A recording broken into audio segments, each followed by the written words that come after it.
There are names etched into the very fabric of our culture, names that conjure images of joy, of wonder, of boundless imagination.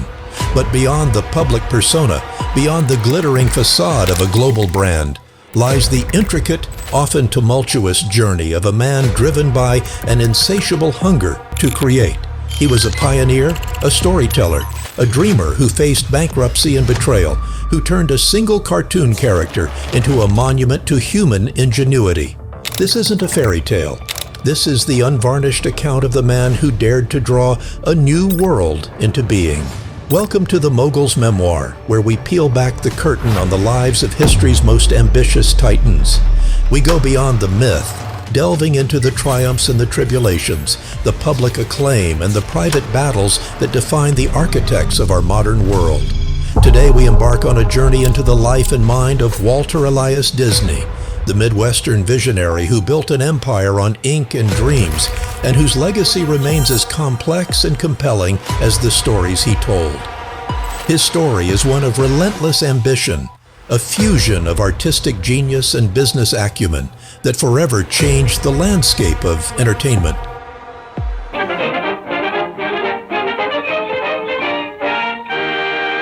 It's a testament to how the pursuit of perfection can both build an empire and expose the deepest of human flaws. The spirit of relentless pursuit and entrepreneurial fire burns brightly in the stories of the world's greatest visionaries. And it's in that spirit we delve into the origin story of a titan, not a tech mogul born into privilege, nor a Wall Street wolf navigating complex deals, but a Midwestern farm boy who faced more setbacks than successes in his early years.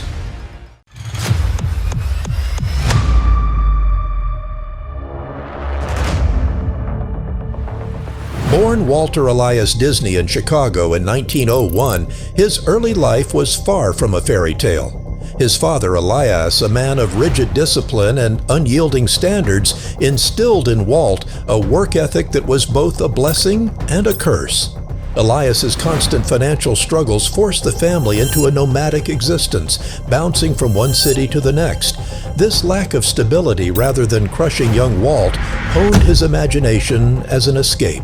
A pivotal move to a farm in Marceline, Missouri when he was 5 was a formative experience. The rural landscape, teeming with life, became his muse. He spent hours sketching the farm animals, imbuing them with personalities and emotions. The family's small cottage, with its white picket fence and sprawling fields, was a world away from the urban grit of Chicago. It was in Marceline that Walt first discovered the power of storytelling. He would often draw pictures for his younger sister, Ruth, making up fantastical tales to accompany his art. This idyllic period, though brief, would serve as a wellspring of inspiration for his later work. The pastoral charm of Marceline would be reflected in the whimsical settings of his animated films, such as The Cottage in Snow White and The Seven Dwarfs, and the lush forest of Bambi. It was here, surrounded by nature, that Walt's fundamental connection to simple, wholesome stories took root. But the rural dream was short-lived. Financial hardship forced the family to relocate once more, this time to Kansas City.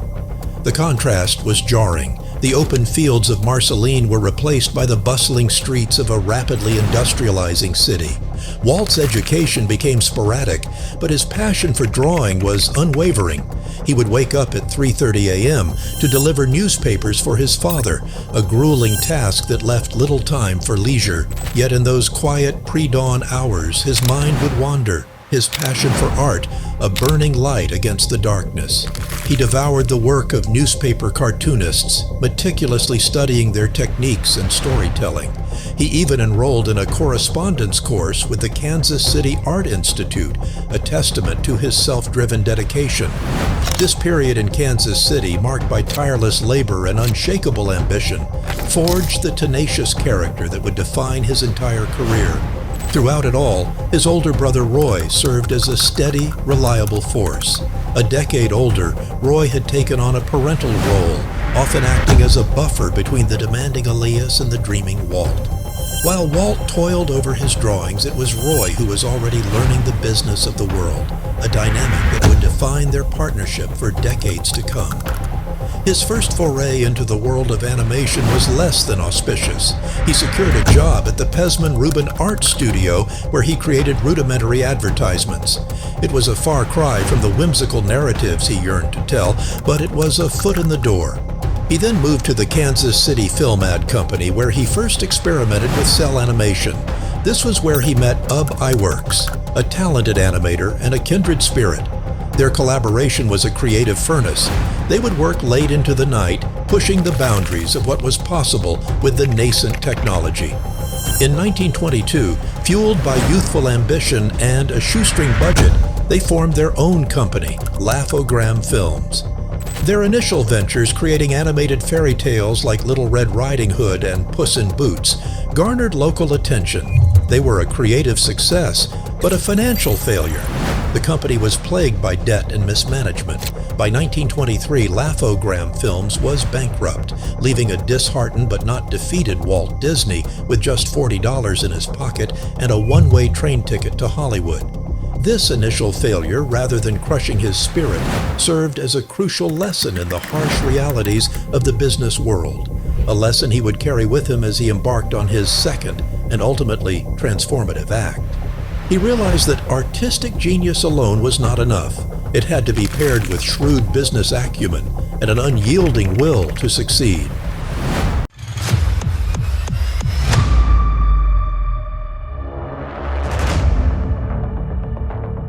Hollywood in 1923 was a land of sun-drenched dreams and cutthroat ambition. Walt arrived with little more than a worn portfolio and an unshakable belief in his talent.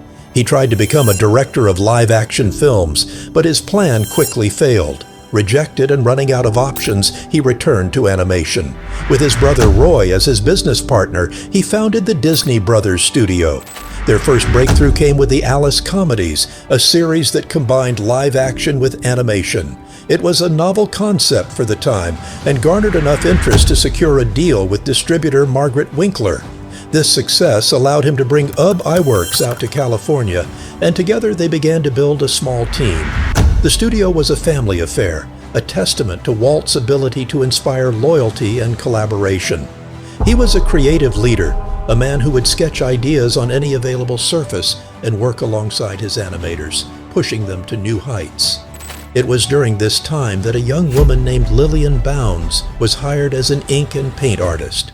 Soft-spoken and sharp-witted, she was a quiet counterbalance to Walt's restless energy. Their courtship was a whirlwind of car rides and movie dates. Lillian saw past the demanding boss and the visionary dreamer to the warm, sensitive man who drew on every napkin he could find. In July of 1925, Walt and Lillian were married in her hometown of Lewiston, Idaho. Their personal union was a quiet affair, but it was a foundational moment for the man who would build a kingdom. She was his confidant and a grounding presence throughout the emotional and financial roller coasters to come. The Alice Comedies proved to be a modest success, but Walt knew he needed a star. The character he created was Oswald the Lucky Rabbit, a mischievous, charming character with long, floppy ears and a penchant for adventure. Oswald became an instant sensation with audiences. His spirited personality and slapstick humor were perfectly suited for the silent comedy era. The shorts were so successful that they were considered Universal Pictures' biggest hit. Walt's creative gamble had paid off, and the Disney Brothers studio seemed to be on the cusp of true greatness.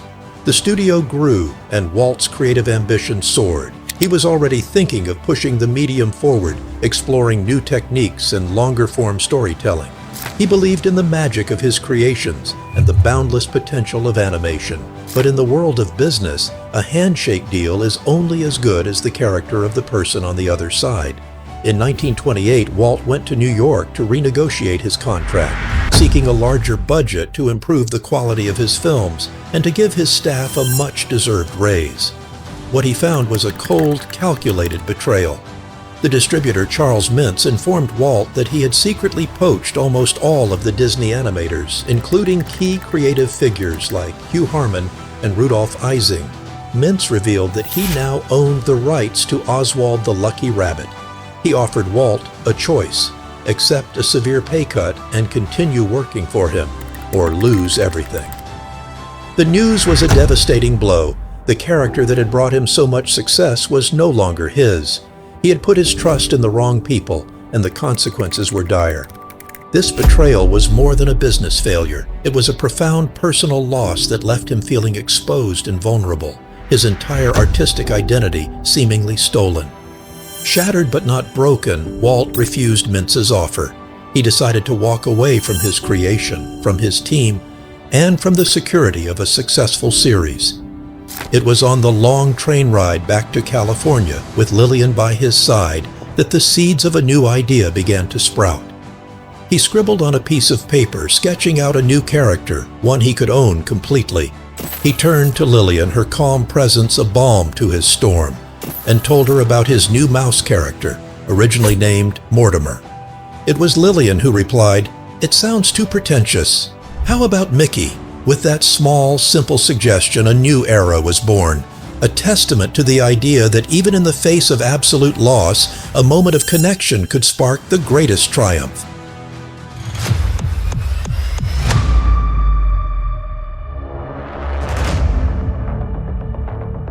The train pulled into the station and Walt stepped off, not as a man defeated, but as a man reborn.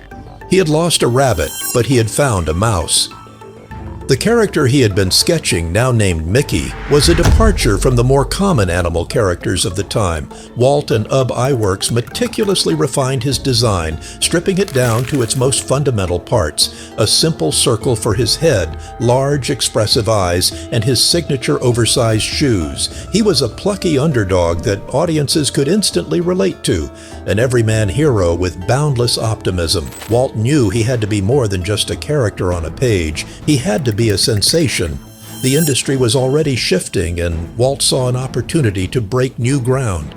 This time, he would not only have a new character, but also a new technology to showcase.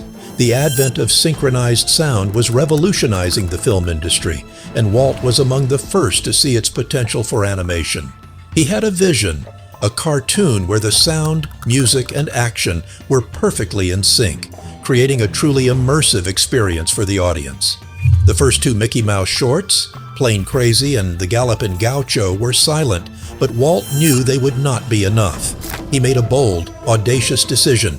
He would create a third short, Steamboat Willie, and against all advice from his brother Roy, he would add synchronized sound. It was a gamble of epic proportions, with Walt pouring every last dollar he had into the project. The process was a technological nightmare. They had to painstakingly time every sound effect and musical note to match the animation. Using a metronome, they would count out the beats with the film projected on a loop, adjusting and re-recording sounds until they were perfectly aligned. The entire future of the studio hung in the balance. On November 18, 1928, Steamboat Willie premiered at the Colony Theater in New York City. The audience, a mix of critics and the public, was not prepared for what they were about to see. As Mickey whistled and tapped his foot in perfect sync with the music, a wave of stunned silence was followed by thunderous applause. The film was an absolute revelation. It was a cinematic event, a full sensory experience that no other cartoon had ever achieved. The reviews were ecstatic, with Variety magazine hailing it as a wow. Steamboat Willie was an overnight runaway success, and Walt Disney was no longer a struggling animator from Kansas City. He was a pioneer, a visionary, and the creator of a global icon. Mickey Mouse became an instant star, a symbol of hope and happiness in the midst of the Great Depression. The little mouse had not only saved Walt's studio, he had given him the foundation to build an empire. Back in California, his personal life was catching up to his professional success. The profits from Steamboat Willie allowed him and Lillian to move into a modest but comfortable home, a symbol of their hard-earned success. While Walt was consumed by the demanding work of the studio, Lillian was the quiet center of his world, managing the home and offering a peaceful sanctuary from the creative pressures. She understood his relentless drive, but also gently nudged him toward balance, providing the quiet stability he needed to continue his creative pursuits. The lessons of the Oswald betrayal had paid off in spectacular fashion, proving that even in the face of the greatest adversity, a single idea, a single character, could change the world forever.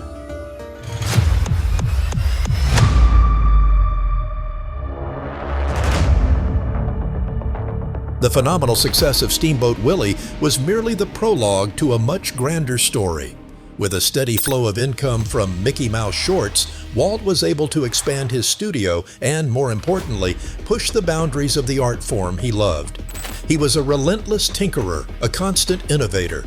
His next major creative pursuit was the Silly Symphonies series, a platform for pure artistic experimentation.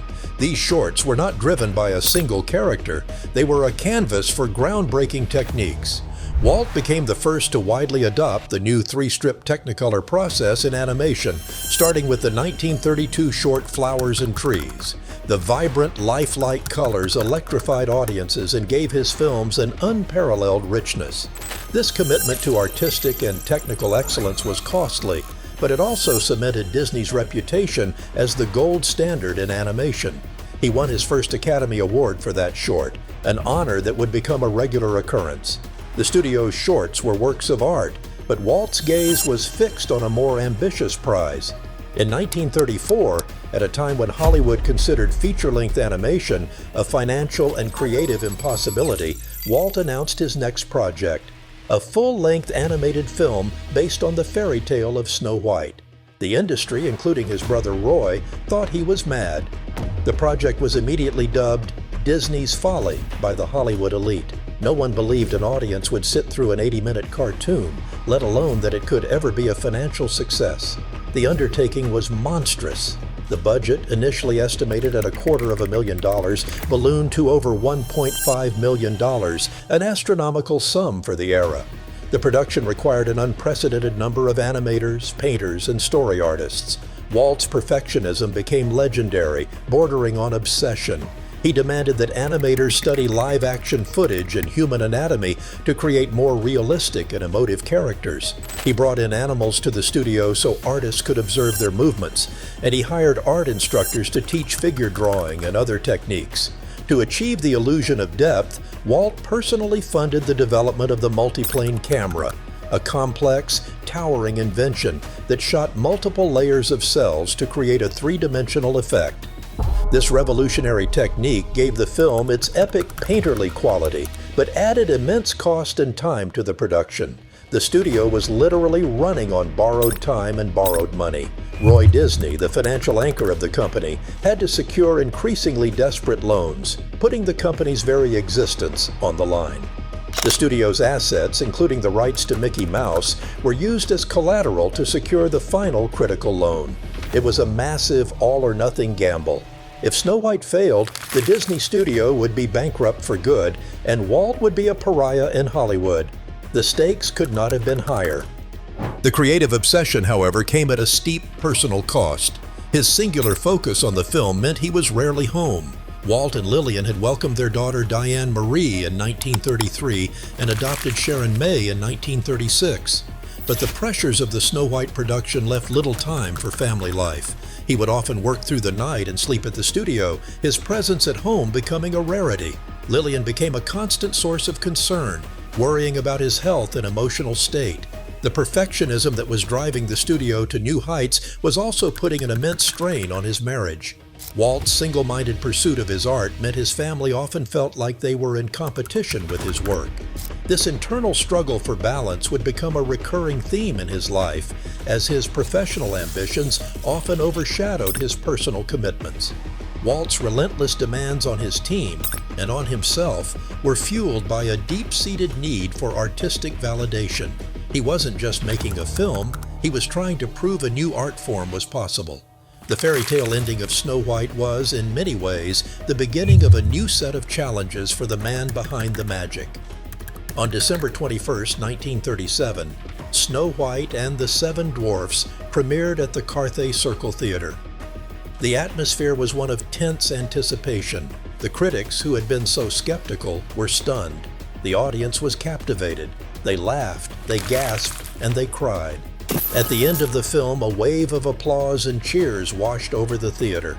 Snow White was not just a film, it was a cinematic event.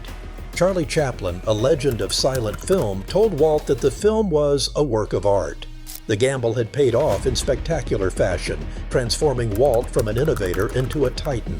The profits from Snow White provided the capital to build a new, sprawling studio in Burbank, a campus that was a monument to his genius and a breeding ground for future creative endeavors. This new studio was a far cry from the cramped garage where he started. It was a modern marvel, complete with sound stages, a cafeteria, and a dedicated art school. It was here in this gleaming new facility that Walt's vision truly took flight, paving the way for the studio's golden age. The success of Snow White validated Walt's singular vision, but it also elevated him to an almost unreachable level, creating a distance between himself and his employees that would soon erupt into conflict. The immense pressure of the film's production and its eventual triumph laid the groundwork for a period of unparalleled creativity, but also one of significant professional and personal turmoil that Walt was not prepared for.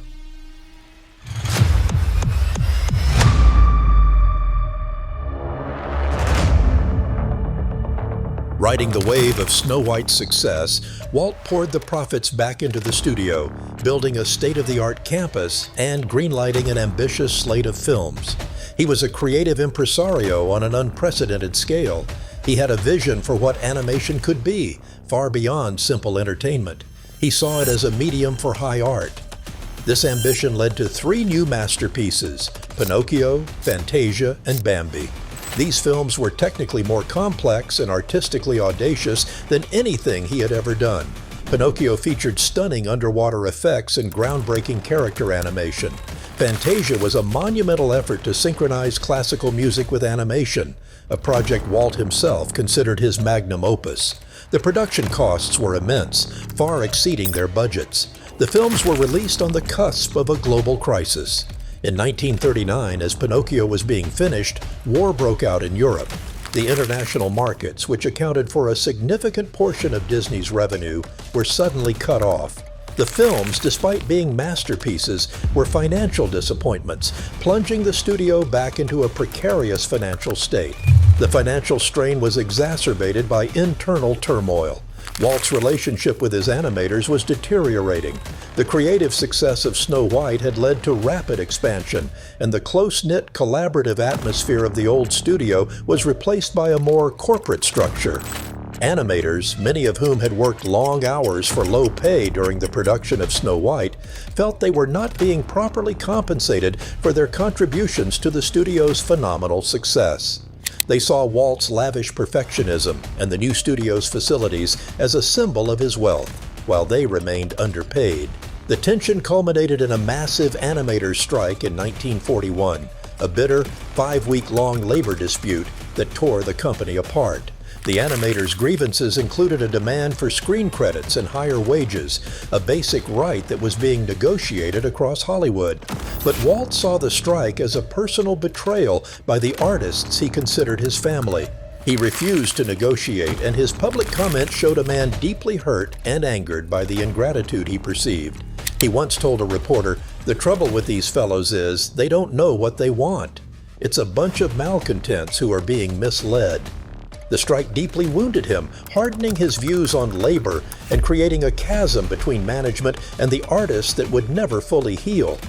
It was a stark reality check that his paternalistic management style was no longer sustainable in a rapidly unionizing America. The onset of World War II provided an unexpected and at times controversial pivot for the studio. The U.S. government effectively nationalized the Disney Company, commissioning them to produce training films, propaganda shorts, and educational materials. The studio produced over 90,000 feet of film for the military, including shorts that instructed soldiers on how to identify enemy aircraft and documentaries on sanitation. Cartoons like Der Führer's Face, featuring Donald Duck, were a critical part of the wartime effort, winning an Academy Award. The work kept the studio afloat, but it came at the expense of its creative output. The ambitious feature films were put on hold, replaced by a series of package films like Saludos Amigos and The Three Caballeros, which were cheaper to produce and served as goodwill ambassadors to Latin America. This period was a creative low point for Walt, but a commercial necessity. It solidified the company's place in the American cultural landscape. but the magic of the early years seemed to have been replaced by the pragmatic reality of wartime production. Despite the business turmoil, Walt's family remained his greatest source of inspiration. His daughters Diane and Sharon often visited the studio, their laughter and curiosity a welcome distraction from the tension. They were the first audience for his new stories, their simple joy a reminder of his ultimate purpose. Their childhood interest in fairy tales like Cinderella and Alice in Wonderland would later fuel the direction of his studio's post-war comeback. The strike and the war had fundamentally reshaped Walt as a businessman. He became more wary, more controlling, and more determined to diversify his empire beyond the volatile world of feature animation. The pursuit of perfection remained, but the context had become one of survival. The company's image, once synonymous with whimsical fantasy, was now entangled with political and military messaging, a shift that created a new wave of public debate and scrutiny that Walt, in his personal life, was not prepared for. The betrayal he felt from the animators, coupled with the creative constraints of government work, would fuel a lifelong desire for complete control over his projects and his brand. This need for control would become a central theme in his later life, culminating in his most ambitious project yet.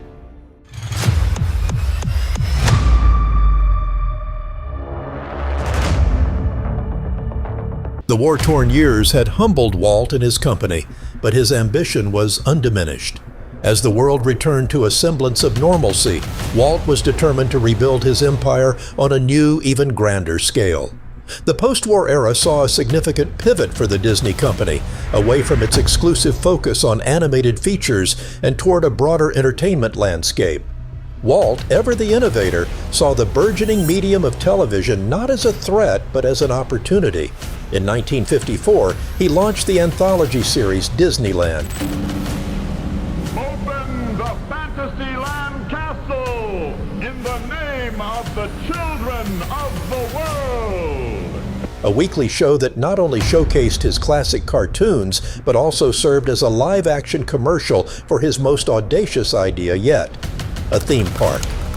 This was a move that no one in Hollywood understood. Why would a movie mogul want to build an amusement park? The idea for Disneyland was born from a very personal place. Walt realized that on his few days off, there was nowhere he could go with his daughters where he could have fun too. He wanted to build a park that was clean, safe, and wholesome, a place where fathers and daughters could enjoy themselves together. He wanted to create a place where his stories could be lived and breathed. This was perhaps his riskiest gamble since Snow White. The park was a financial quagmire. Banks were hesitant to invest, so Walt used a significant portion of his personal assets and the company's limited capital to fund the project. He faced intense skepticism from his own board, who saw it as a reckless diversion of resources. But Walt was unyielding. He had a meticulous attention to detail, personally overseeing the design from the size of the bricks on Main Street to the costumes of the park employees. On July 17, 1955, Disneyland opened its gates to the world. The opening day was a disaster, plagued by counterfeit tickets, a heat wave, and a rushed construction. But the initial chaos did little to dampen the public's enthusiasm. Word of mouth spread like wildfire, and Disneyland became an overnight sensation. It was a triumph of imagination and pure entrepreneurial genius. The park's success not only saved the company financially, but also transformed it into a sprawling, multi-billion-dollar entertainment conglomerate. It was the physical manifestation of all of Walt's dreams, a fusion of his love for trains, small-town America, and storytelling. In his later years, Walt turned his attention to live-action films like Mary Poppins, which was a massive success, and continued to innovate with a plan for a new kind of city, the experimental prototype community of Tomorrow, or EPCOT, in Florida. This was his final, most ambitious vision, a planned city of the future, a living laboratory for urban planning and innovation. Walt had become more than a filmmaker. He was a futurist, a nation builder. His perfectionism, once a source of conflict, had now become the engine of a global empire. But in the midst of this grand planning, a long undiagnosed lung cancer took its toll. On December 15, 1966, the world lost its greatest storyteller. He passed away with his wife Lillian at his side, leaving a legacy that spanned generations. The final chapter of his story was left to others to write, with his brother Roy at the helm, who vowed to complete Walt's last great project, Walt Disney World. The empire was built on a foundation of a love for family, a commitment to creativity, and an unwavering belief in the power of a dream. The stories of visionaries like Walt Disney are a masterclass in resilience, a roadmap for navigating the unpredictable journey of entrepreneurship. If you're an aspiring entrepreneur, a creative looking for inspiration, or just someone who loves the stories of people who change the world, subscribe to The Mogul's Memoir. We delve into the unfiltered lives of the world's greatest business titans, revealing the raw moments of failure and the calculated steps toward success. Join our community and never miss a beat.